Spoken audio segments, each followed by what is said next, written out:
अगर आप भी चाहते हैं कि एसएस फिल्म्स मोतिहारी के ऑडियो वीडियो सबसे पहले आप तक पहुंचे, तो इस चैनल को सब्सक्राइब करें और साथ ही बेल आइकन को दबाना ना भूलें। Presented by SS films Motihari.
बाटा मई देखावतिया कोला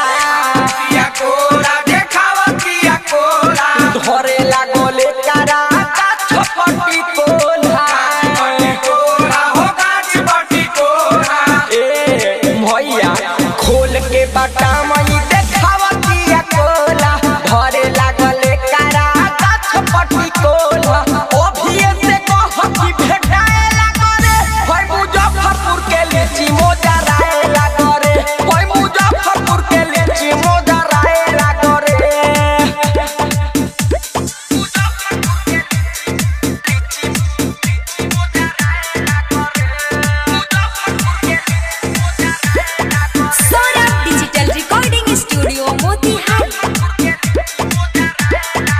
देखिए के ये कोरा चिकन चिकन पेट रे दावे चिकन चिकन पेट रे सोंजर सारा भी पूरा किनली है खेत रे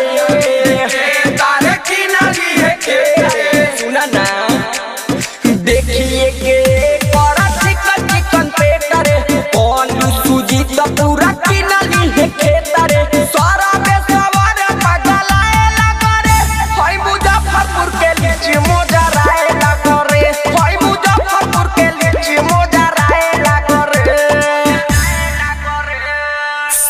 डिजिटल रिकॉर्डिंग स्टूडियो मोतिहारी।